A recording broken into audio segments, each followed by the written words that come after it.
Welcome to the Italian Wine Podcast. This episode has been brought to you by the Wine to Wine Business Forum 2022. This year will mark the 9th edition of the forum to be held on November 7th and 8th of 2022 in Verona, Italy. This year will be an exclusively in-person edition. The main theme of the event will be all-round wine communication. Tickets are on sale now, so for more information, please visit us at winetowine.net.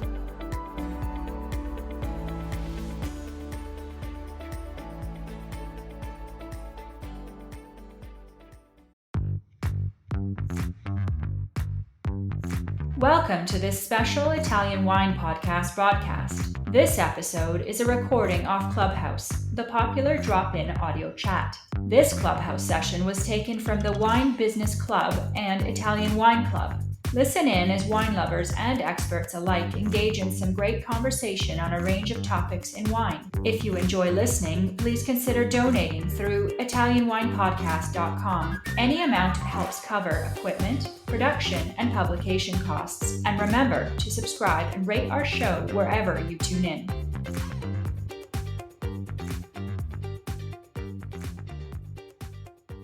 Welcome to Ambassador's Corner. My name is Joy Livingston, and I'm stepping in for Stevie Kim.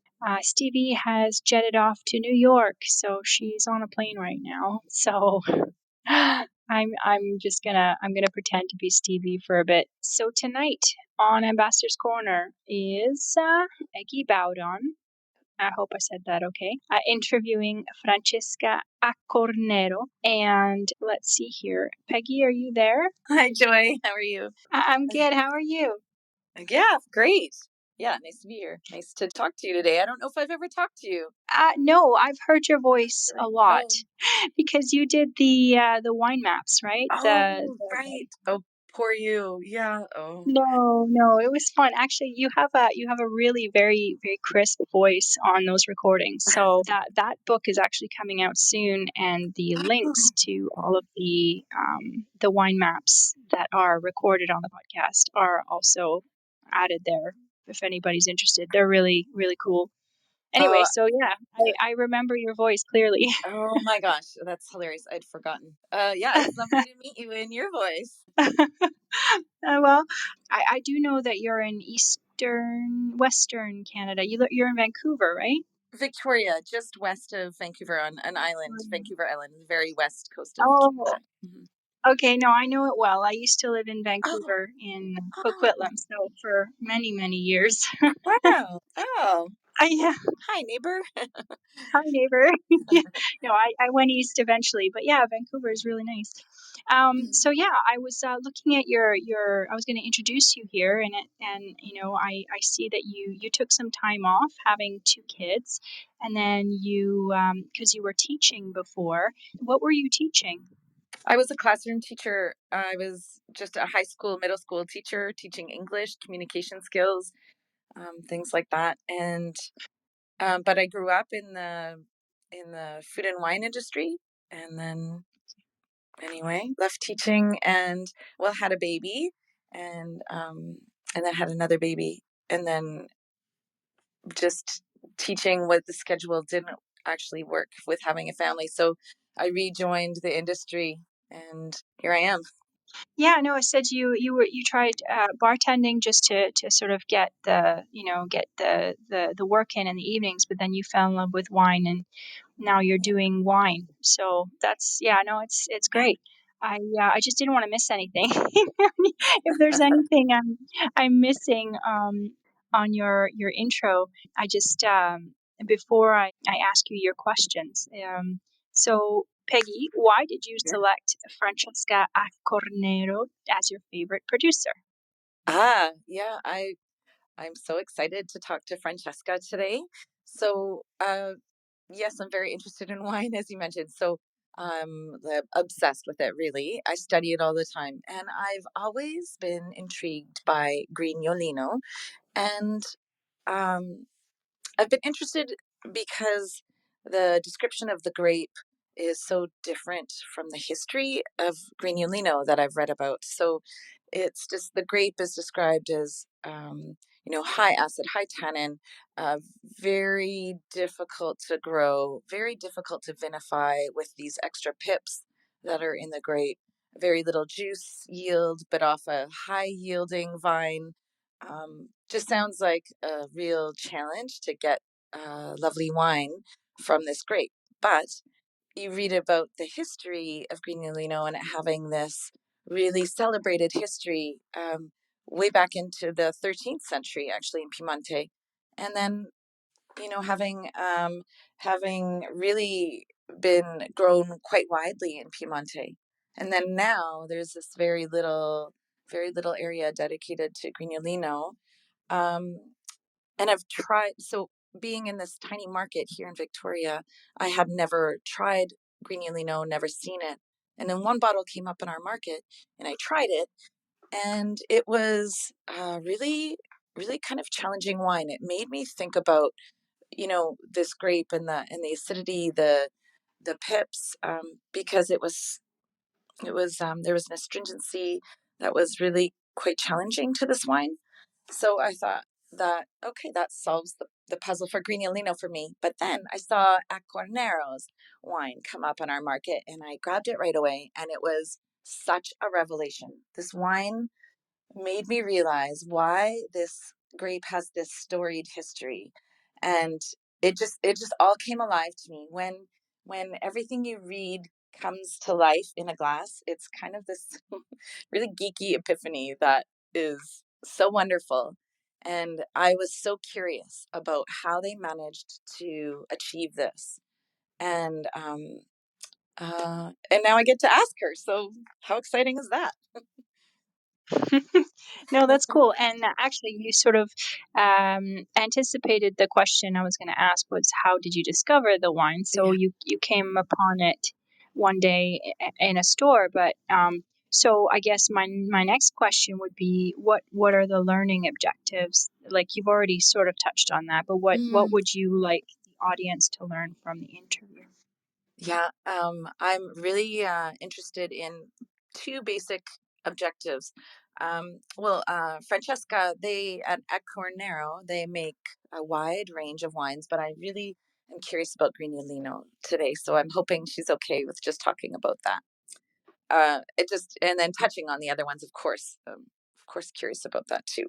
But the two main objectives involve, firstly, the grape Grignolino. The If she can talk about those challenges in the vineyard and in the winery as well, and how they managed to overcome those to make this beautiful wine. And then the second objective really involves the marketing of this wine. So I'm wondering about the challenges of marketing a lesser known grape like Grignolino to a market like the one I live in North America here. So, how challenging is it to reach people in markets like us? And then also with marketing, how challenging is it to enter a monopoly system, like the government monopoly that really controls imports here where I live? So basically, yeah, just looking at those two just simple learning objectives. Which, No, that's awesome. No, the perfect. Okay, yeah, no. So I guess my next thing here is Francesca. Are you there? Hi, Joy. Nice to meet you. It's a pleasure Lovely, for me to meet you. lovely to meet you too. So now that you're both there, I'm going to mute myself and come back after. There might be a question or two, and if we have time. And go ahead, take it away, Peggy. Thanks, Joy. Ciao, Francesca. Oh, this is so Hi, Peggy. lovely. How are you? Oh, what great. How are you doing? I'm fine, thanks. I'm fine. We Lovely. finished. We finally finished the harvest. That was very soon this year. Ah, We finished 2 weeks ago, and now we have a lot of job in the cellar, but it's okay. We like wow. a lot Oh, well, that's our job, our passion. well, I could tell by your wine, but I'm so thankful you took the time to talk to us today. And I realized, yeah, this is very busy. Even to message you, I felt guilty every time taking you away from your work. But I'm so happy to introduce you. You represent the 6th generation of winemakers of Accornero, and your family's winery is located in the beautiful commune of Vignale Monferrato in the province of Alessandria, between the, I'm going to butcher this, Tanaro River or Tanaro. Sorry, Yeah, I don't know which it is. Tanaro. Tanaro, thank you. And the Yeah. Po River. And you're farming over 30 hectares of land, I see, and produce a range of wines from Malvasia di Casorso, Fresa, Barbera, and others, which, of course, include Grignolino. Francesca and her family, everybody, have been very successful with this difficult grape. It's described as an anarchist grape by Luigi Veronelli. So Accornero's work with Grignolino has obviously solved the puzzle of this difficult grape. Ian Degeda describes Accornero's Brico del Bosco Grignolino as a, quote, spectacular wine that showcases the variety's many charms. It is refined, lifted, and perfumed, or in a word, beautiful. It is light on its feet, but penetratingly precise, exactly what a Grignolino should be about. So I love this description by Degeda of your Brico del Bosco. It describes the wine's levity for me. It reminds me of why we should love refined wines and these wines with finesse that we sometimes forget about. And I love this wine and can't wait to talk about this wine and the process with you, the lovely Francesca Accornero. So thank you for doing this. I'll start with my first question. Can you talk about where you're located then in Monferrato, about and the area that you farm and where these plots are located? Yeah, thank you, Peggy, for your beautiful words about Grignolino and about us. It's a pleasure for me to be part of this room today. And yeah, we live in Vignale Monferrato, that is a beautiful village in Monferrato of Grignolino, because find on our territory the best condition to produce a very high quality Grignolino. Vignale is in the Casalese area, that in terms of history is the oldest territory where is documented Grignolino. In fact, the first written document in which Grignolino is mentioned is a deed of rent dated 1249, transcribed by the monks of the Church of Casale Monferrato. So Casalese area is the oldest territory of Grignolino. And we have, as you say, an historical cellar in Vignale that my family bought in 1897. And yeah, I represent the 6th generation now. We have 30 hectares and we cultivate mainly Barbera and Grignolino, that are the two most important grapes. But we also cultivate Freisa, Rouquet. We also cultivate Malvasia di Casorzo, Nebbiolo, and also little productions of Chardonnay, Cabernet Sauvignon in little productions. But the main grapes are Barbera and Grignolino, our prince of Monferrato. Wow, that's so lovely. I love the description. This the description of this being the oldest territory for Grignolino is so really clears up a lot of questions for me about the history. This is so interesting. So in your 30 hectares of area, of course, some of it is for Grignolino. Can you talk about the percentage of that 30 hectares, that how much of that area is actually dedicated to Grignolino? Yeah, we have 30 hectares, of which 20 are dedicated to Barbera, and 10 are around 10 are dedicated to the other varieties. In particular, 5 are dedicated to Grignolino, 5 Wow. hectares. Thank you. That's lovely. And so I'm curious about the expression of Grignolino according to where it's grown. I seem to it looked like there were separate plots for Grignolino, and I'm curious if the expression of the grape varies depending on those different plots due to maybe soil or exposure or even altitude. Can you talk about Yes. that?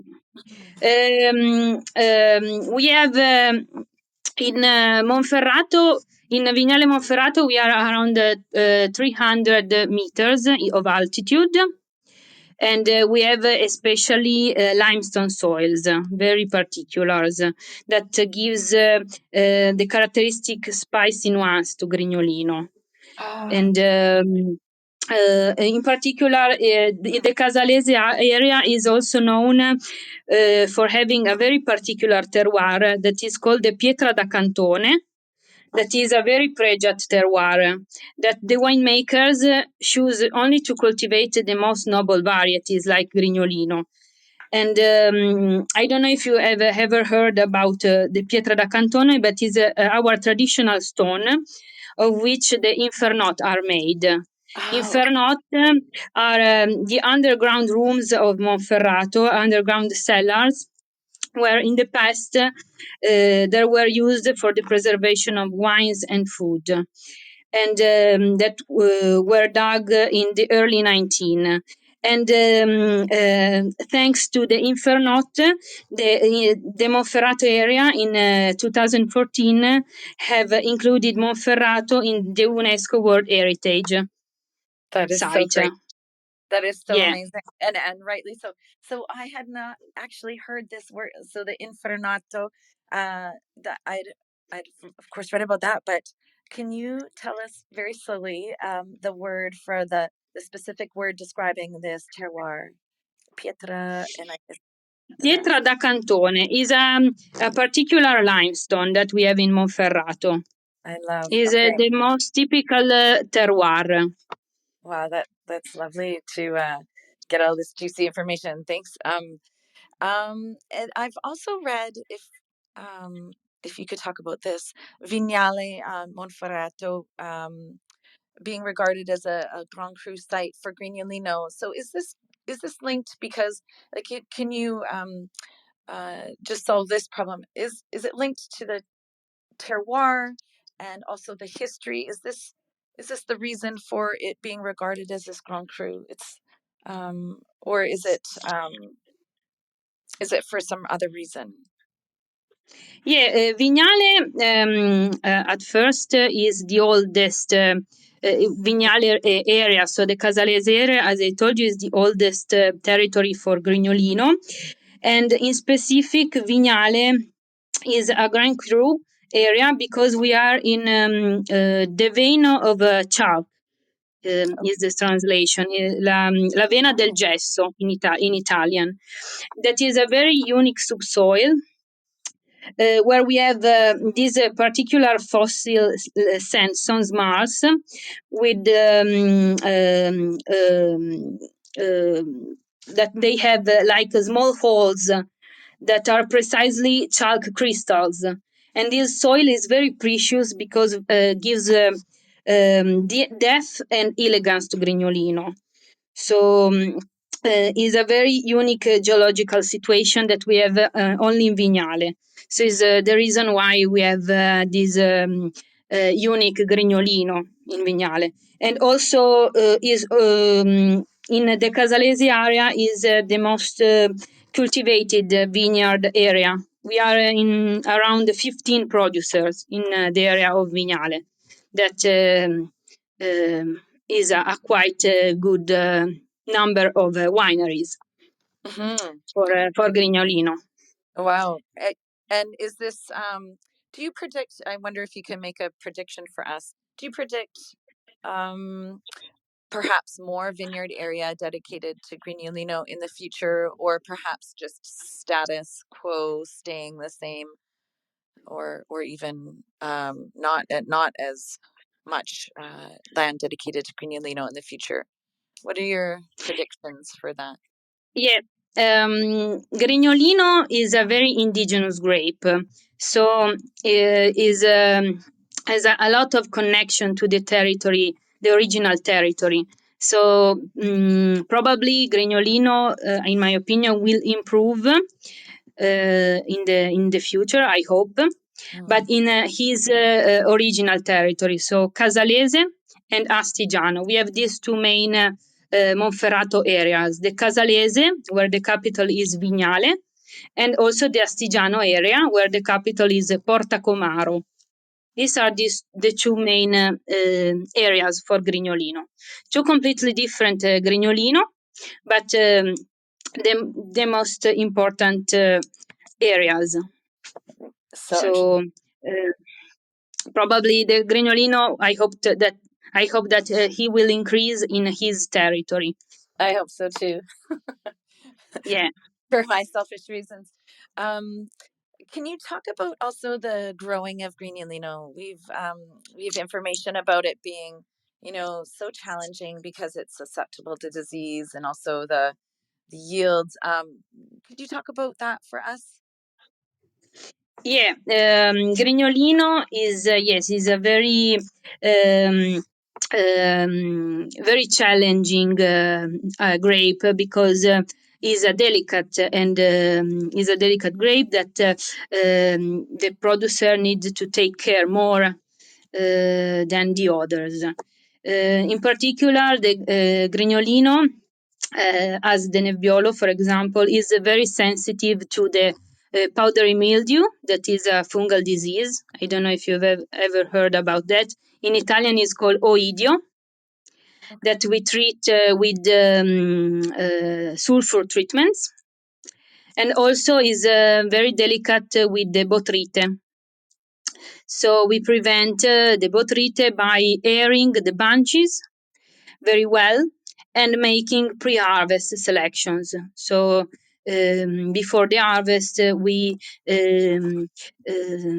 pass every bunches to only select the best grapes. Wow, I had And no to idea. also to air better the vineyards. That's so interesting. So it's the labor required to grow Grignolino sounds extraordinary. I didn't realize the botrytis that it's susceptible to that. So there's green harvesting, and the I read somewhere also that there is possible asynchronous ripening where maybe some grapes on the bunch are fully ripe while others are not quite ripe. Is this a challenge, or does this seem, with the green harvesting, does this seem to mitigate or to help that the grapes actually ripen evenly because of that work? Yeah, the thing that I want to tell first is that Grignolino needs specific places to be cultivated. He needs well exposed places. So probably if you choose not the right place, you can have problems with the maturation of the grapes. We have a vineyard of Grignolino that is called Bricco del Bosco, that is in the southeast position. So southeast is the best to choose because is a windy place, and so is the best if you want to plant Grignolino. So if the Grignolino grows in the right areas, so well exposed, hasn't problem with the maturation, so as an homogeneous maturation. If it's not cultivated in the right places, so for example in the north hills, so not so sunny or so windy, you can have problems. I see. That sounds like it is so finicky, this grape. So you happen to have Yeah, it's very this. difficult. You have to choose well the place. It's very important. I'm We so have a glad you. unique parcel Mhm. of 5 hectares in Bricco del Bosco, that is this um, very well exposed hill. Is a bricco, that in the Piedmont dialect means the top of the hill. So it's a very high altitude, so windy place, and is the best for Grignolino. Usually the bricco, so the highest positions, are dedicated for Grignolino, of course, because it's the most noble grape. So the best exposition are dedicated for Grignolino. Oh, I'm so glad. I had no idea Yeah. it really required this very, very careful site selection, and that it is so challenging to grow on other sites. So I'm so glad it is given this honorary status, because I think, I just love Lino, if that isn't apparent already.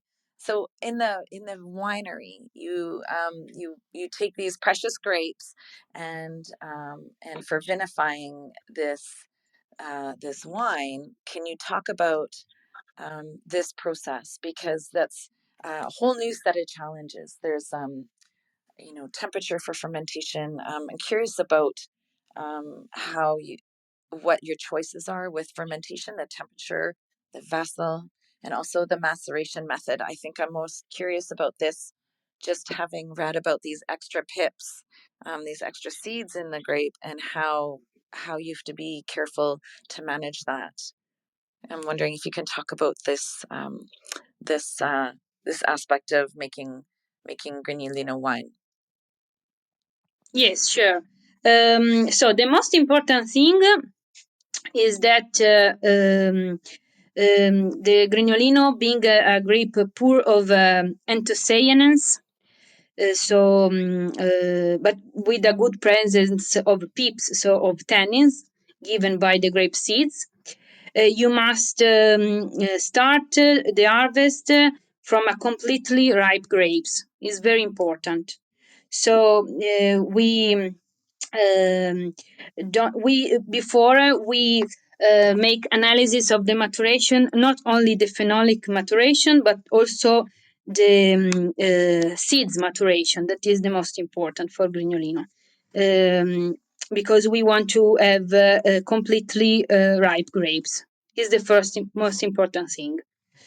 Then, for the vinification of the classic Grignolino, Bricco del Bosco, the temperature of fermentation is around 26 degrees. Then we make delestage on the first days. And then usually we make short macerations, so of around 1 week, with soft pumping over, because Grignolino is a very delicate wine, and so you don't have you have to do soft pumping over and not so long macerations, not to extract too much tannin, so to have a balanced wine. That's so And interesting. Sorry. yeah, so this is for the classic Grignolino Bricco del Bosco. We use steel tanks for the vinification, and usually we bottle the wine in the first months of the years, so in January, February, after the harvest. That's so interesting. I wonder if I could ask a follow-up question. How do you test the maturation? How do you determine when there is that phenolic ripeness, especially in the seeds that you mentioned, which is so interesting? Do you use laboratory analysis, but do you also look at the seeds and bite the seeds?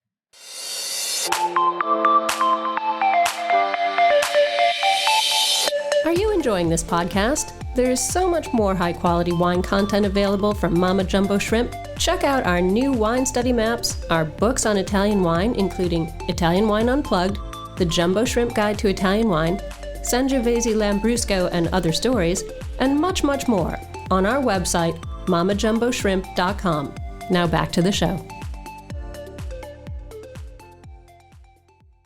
Yes, we collaborate with an external enologist that has his own laboratory. And every day, during and before the harvest, we make exams of the grapes. And we harvest only when the grapes are completely ripe. And is very important, especially for Grignolino, but also for all the grapes, but in particular for the Grignolino. Also to avoid the bitterness of the wine, because if you harvest too early, the wine is not so balanced, and you can have a bitter sensation that is not so good. So And is the characteristic that shows a too early harvest. right, which I may have tasted in that first bottle.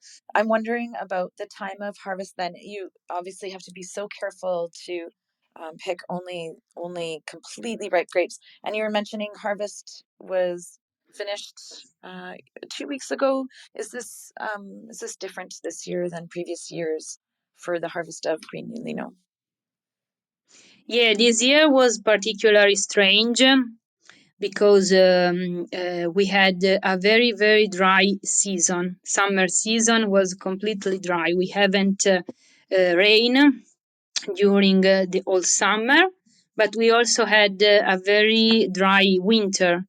So it was a very strange harvest. Is for us a completely new experience of harvest. We start at in the 28th of August, so very, very soon. Usually we start in the middle of September, so around 15 20 days earlier than the normal, because of this very dry season. I don't know in Canada, but in Italy and in general Europe, was a very dry summer and also very hot. So of course, the harvest goes very fast. Also, the maturation, and we had to harvest very soon this year. Yeah. So in general, it was a strange harvest. But usually, in a normal situation, we harvest in the middle of September.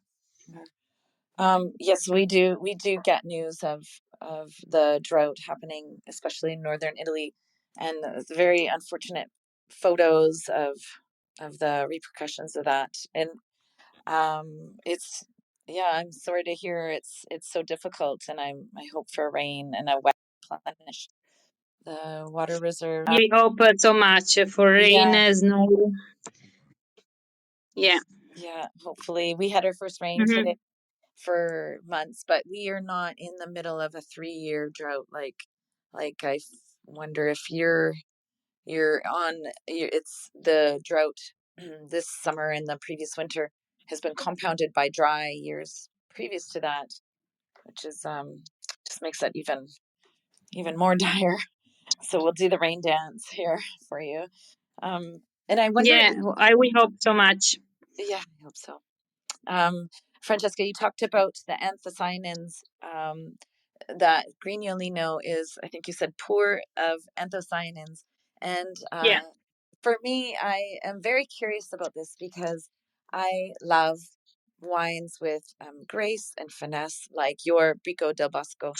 But I'm curious how other winemakers might view this, this absence or this lower level of anthocyanins or type of anthocyanins that might be more, I don't know, more acceptable, I guess, in foreign markets. So is this something that winemakers think about when vinifying Grignolino with um, the much lighter color of the wine that will result, given the type of anthocyanins and the level, but also given the shorter maceration that you must do in order to preserve this um, beautiful, wine texture and flavors. Is this something in the back of winemakers' minds that, oh, this is a light colored wine and this might be a challenge to export? Is this something you think about? No, I think that the light color is not a problem. If you think also Pinot Noir of Bourgogne, also the Nebbiolo, are not deeply colored wine, but they are drank all over the world. So in reality, the light color is not a problem. I think is one of its best features because it gives identity to the wine. The color of Grignolino is unique, is a ruby color, really unique that you can find only on the Grignolino. And so is for me is a plus, is one of the best feature of Grignolino Oh, I love that because answer. it's a unique wine. Yeah, So um, I love. I love so much his color, and I think that is not a problem. I In 100%. general, we had never have problems when we showed Grignolino. We never had problems with that. Oh, that's so one. And also, if you go beyond the color, you feel the elegance of the wine, the spicy, the mineral. So, in reality, the color is a yes, is the identity, an identity of the wine, but also his elegant structure. I love the way you describe this. I love the way that you're in its corner because um, uh, I pour wine for a living, and I find myself night after night having to sometimes um, apologize for elegant wines, strangely, but I love I love the way you say it gives it its identity. I feel like you're inspiring me to own this in a different way rather than excuse or tell people, oh, um, explain the anthocyanins or explain the wine. I feel like your answer is very inspiring to just own it and say this is its identity and just and be more celebratory of it. And I'm so glad that it is never a problem. I really wish for more green and lino in our market. So perhaps your approach is going to be helpful with this. Um, Yeah. I'm curious about I have tried the this classic style that you're talking about, the Brico del Bosco, but I have read about the Vigna Vecchia, and I'm probably butchering that name. Yes, Um, yes, of course. Vigne Vecchie, Bricco del Bosco, Vigne Vecchie. yeah, yes, and so I've only read about this wine because we have not our government has not brought that in. So I've read that this style has recently been resurrected as a traditional style from 200 years ago called Grignolino Storico. And so I'm curious, Exactly. yeah, so I'm curious about this, if like about this history and also if the vinification of this wine is made in response to this or in honor of this. Yes, Grignolino. Yes, we have these two selections of Grignolino, Bricco del Bosco and Bricco del Bosco Vigne Vecchie. That is our Riserva of Grignolino. And yeah, the style of winemaking is inspired by the most traditional method because in the past, especially in the early 20th century, Grignolino was a very precious Piedmont wine, equal to Barolo and Barbaresco, and was the wine that in Monferrato was the most vocated to be an excellent aging wine, especially for his tannic structure. So our winery wants to remake this old tradition style Grignolino. So in 2006, where we start to produce this selection Bricco del Bosco Vigne Vecchie, we select our oldest parcel of Bricco del Bosco, that is a vineyard of 61. And from here, we start to make a mass selection of his very old original clone, because the clone of this old parcel has no more available because it's a very old clone of Grignolino. we remake this old vineyard to produce our Bricco del Bosco Vigne Vecchie Riserva. Is a production of around only 4,500 bottles, and we rest the wine 30 months in tonneau barrels and 24 months of aging in bottle. Is very difficult also to find because we have a very, very limited production of this Grignolino. So, for example, the Grignolino Bricco del Bosco, we make around 20,000 bottles. Of this, only 4,500. So, is more difficult to find also abroad because we have very, very, very little production. But I hope that you will find also our Grignolino Oh, Vigne Vecchie, I'm of course. so curious about this wine. I've read a quote about it saying, so this is from, again, Ian Degeta. He says, Accornero is a producer who manages to oak Grignolino splendidly, and their Bricco del Bosco Vigna Vecchia is a work of art. But not everyone in the denomination is as gifted. So I love when I read things like this, I'm ready to drop everything and travel and find this wine. It's so interesting also that you not only are you reviving um, this old style in the oldest traditional area. I had no idea that you are doing master selection for the oldest clones as well. So it's this beautiful coming together of tradition in this bottle. I'm dying to try this wine. So I will be doing my research as soon as I finish this and see where to get it. In Canada, it's very difficult to find wines. I can't the I hope to ask you about this later on, but anyway, it's very difficult to just you know bring wines in. We're actually prevented from doing so. So I have to go and go myself, which will be okay. Okay, but Yeah, I know. yeah. So Francesca, I have a very important question. Okay, I Yeah, saw a great photo of you. You were pouring wines and you had this red t-shirt on and it said in big letters, Grignolino Girl, right across the front. And I've been needing to ask this question for some time. I think this is the pivotal question, everybody in the audience. I know, I know, Question I know. that we need to know. Where can I get a t-shirt like this?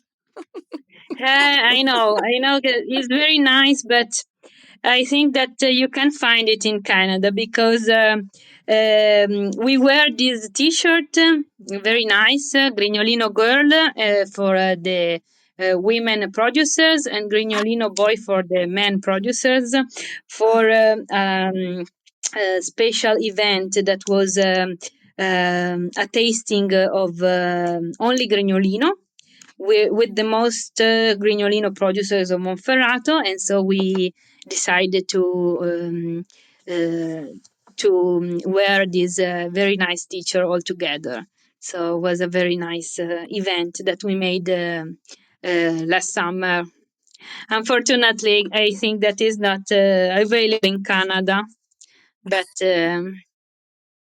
also when I show my Grignolino Oh, that's because is my favorite wine. So oh well, I think if we yeah, have determined it is I dream about this wine. So I dream about I think I'm gonna have to resurrect I'm gonna have to create a Grignolino club here and get t-shirts modeled after yours. But now I have a yeah, new yes, travel very plan. nice idea. I have a new travel plan. I think I'm gonna have to come visit during this special tasting of only Grignolino in Monferrato. Um, that sounds amazing as well. So it sounds like you have a tight community that is that kind of rallies around this grape. Do you feel um, like I'm just so curious because this other wine that I tried is so different from the wines you produce, and of course you have solved this puzzle of this grape to make these beautiful wines.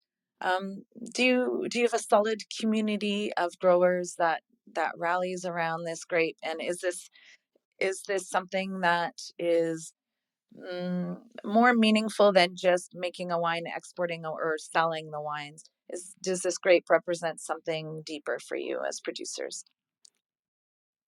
Sorry, Peggy, I ask you to repeat because I don't understand completely the answer. Yeah. Sorry, I didn't write this one out for The you. question, sorry. I'm curious if the community of growers in Monferrato, Yeah, okay. are if Grignolino symbolizes something deeper, if it's important, like at a different level than, say, other wines that people make, if it is something that's more special.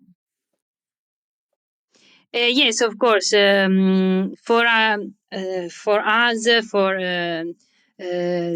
the Monferrato growers, Monferrato winemakers, the Grignolino is our identity because it represents the identity of our territory. So it's the most noble and indigenous grape of Monferrato, and I think that is the best ambassador of our territory, Monferrato. So, first of all, the Grignolina, I think that is the best to to understand our territory. It has all the characteristic that shows our soils, our beautiful territory. That So, in my opinion. Then also Barbera is very important in our territory. I don't know if you have ever taste some Barbera of Monferrato. That is with the Grignolino the most important variety, because are the two that represents a lot our history, our territory. So we want to present them at the same level. They are our most important grapes. That's so interesting. Can you talk about the so I've read a little bit about Barbera and Grignolino doing a little flip in history, and I see it is so Barbera is so uh, I feel like it is it's more well known, I think, in my market here. But I'm curious about this flip in history that I've read about. I've read that in the 13th century, you're quoting that document in 1249, I think you mentioned. During that time, Grignolino was reserved for just the noble people, and Barbera was the only wine available for the peasants, which is so interesting. And I'm curious about, I guess, why that flip has. It's not really a flip, because Grignolino is, of course, the highly coveted wine that represents your identity here. But how has Barbera come back to gain equal footing with Grignolino and many other grapes and become a noble grape in Piemonte? Yeah, it is right, because Barbera in the past has not the same importance that has now. Barbera was the daily wine, so that people drink for every day. Very good daily wine for the for all the people. So was the most cultivate, like also today, because Barbera um, is a more has a more is a more quantity grape. So in a vineyard of Barbera, you can have bigger yields also between two Grignolino. So was the most cultivated grape, and is not such difficult like Grignolino. So you can have very high quality Barbera in different terroir expositions. So For example, you can choose for Barbera south exposition, but also east exposition. You can choose limestone, but also clay. That in Monferrato is the second most important terroir. So you can have a more choice. On Grignolino, you have to follow his laws. So you need to follow specific conditions if you want to a high quality wine. Barbera is a easier to is an easier is easier to vinify and also to cultivate. So is the first in terms of quantity. In the past, as uh, was the classic daily wine, but with the study, with the knowledge also of the new generations of winemakers,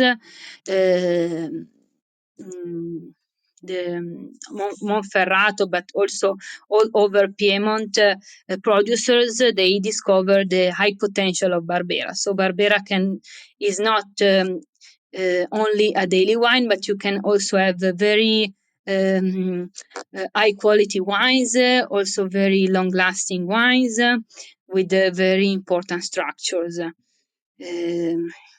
So but is a new in reality a new discover for Barbera. Is a Barbera in the past was the daily wine, now has his importance, but is a new discover. That's so, I love the Yeah. description of this, of the meaning of these wines is so helpful to people like us, wanting to clarify the history. It just helps us understand this. Your explanation is fantastic. And I'll ask just a, I know you said that there's 20 hectares earlier in the interview. You mentioned 20 hectares Yeah. devoted to Barbera. And I know Stevie would ask this question. She's not here today. So what is the volume of production for Barbera for you?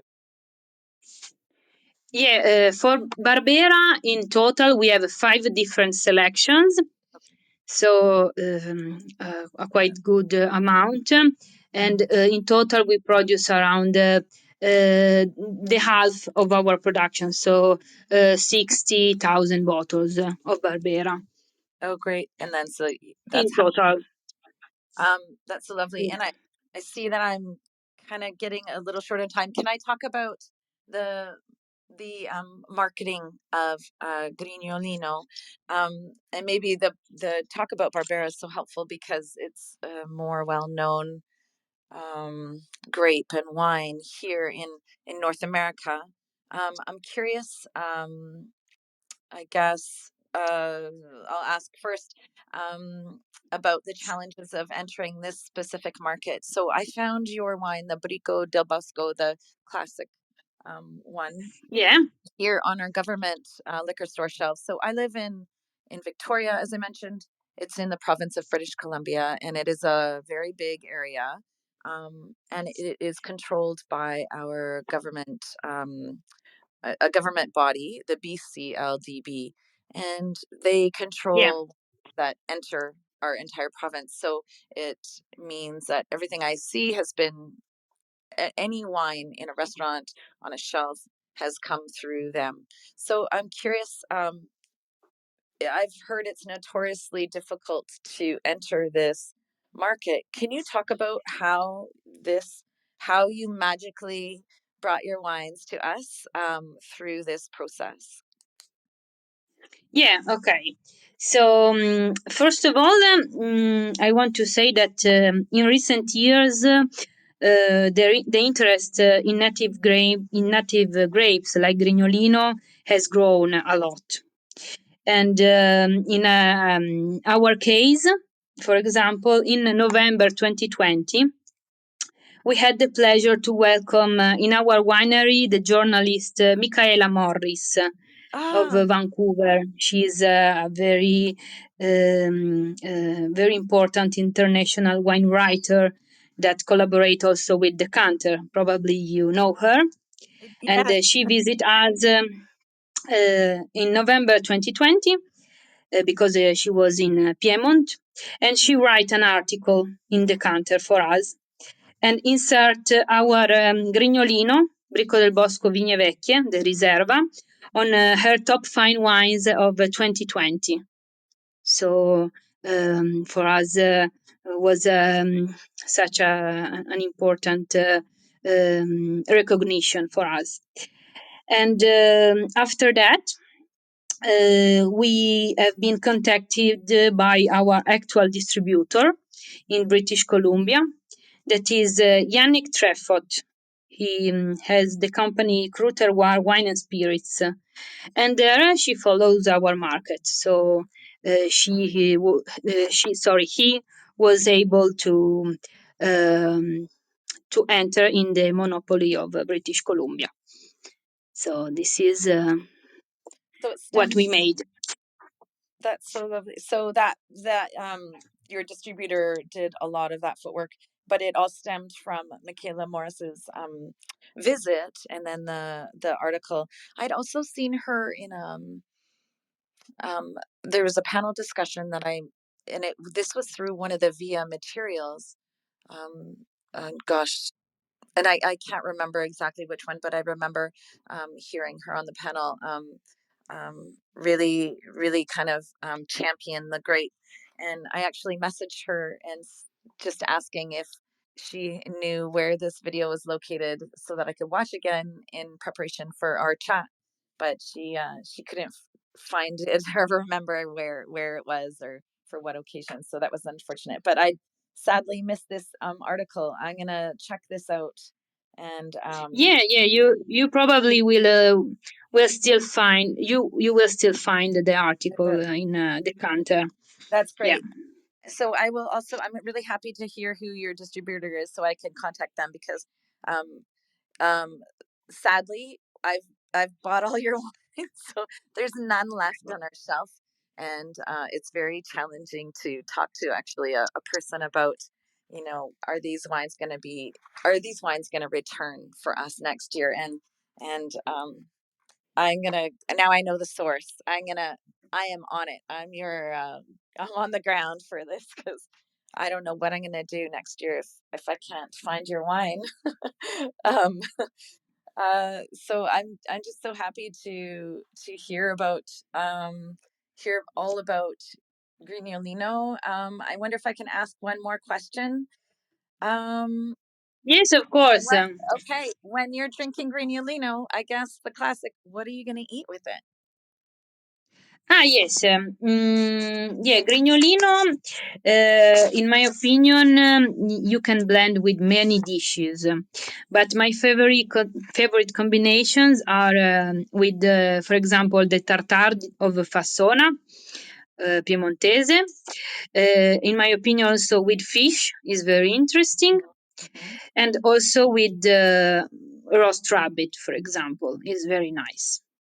I, So, but you can have a lot of combinations with Grignolino. I think so. Uh, so it's a very versatile wine I, to drink with many dishes. I think so too. I would often be amazed when there's foods that are difficult to match with wine. I think, oh, I'm gonna get the Grignolino, and every time it is wonderful. I think it's the earthiness, the slight earthiness, and that spice you spoke about, the limestone perhaps accentuating that spice, that slight white pepper, which I love. It's the wine is incredible. I hope everybody goes out and tries to find it, but doesn't buy it all, so I don't have any. Francesca, Okay. yeah, I'm so excited. Thank you very much, I Peggy. learned so much today. I'm thrilled to have been able to talk to you. Thank you so much for all your time and your wonderful knowledge and enthusiasm. I'm so inspired. Thank you, Francesca. Thank you, Peggy. I hope to see you one day in person. I would I love hope so much. I would love to meet you. Joy, thank you so much for this opportunity. I'm so excited. No, that's wonderful. That was a great conversation. And actually, we have one question for Francesca. We're just about out of time because we have 2 minutes left. So, Francesca, Yes, There's hi a Joy. question from Hi. There's a question from Paul Bologna, and he says, "My question relates to the vinification of Grignolino. My Yes. first Grignolino that I ever had was about 25 years ago, and the wine I tasted had a copper color and lacked fruitiness. But now I enjoy very balanced, enjoyable Grignolino. Was the difference between then and now the site?" Okay. Yeah, probably now with the new technologies, with the new knowledge, we are able to give higher qualities in all over the wines, in particular Grignolino, that is particularly difficult to vinify. So now we are able to make soft pumping over, soft pressing. So now I think that in general, the quality of Grignolino has improved a lot, especially for the new knowledge and new technologies that we use in the cellar. Okay, great. So I guess that's a great. Thank you for very much for that, Paul.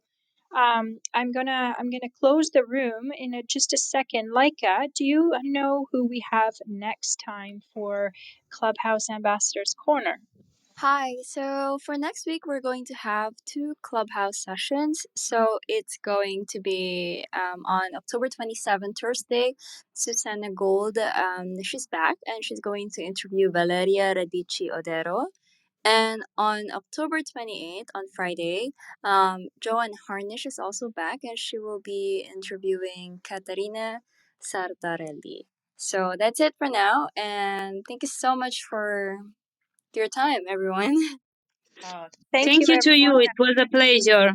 Thanks. Thank you. thanks. Have a wonderful Bye evening. bye. Bye. Ciao. You too. Bye bye. Thank you. Bye.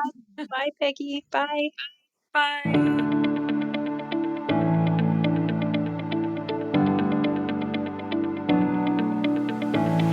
We hope you enjoyed today's episode brought to you by the Wine to Wine Business Forum 2022. This year will mark the 9th edition of the forum, to be held on November 7th and 8th, 2022, in Verona, Italy. Remember, tickets are on sale now, so for more information, please visit us at winetowine.net.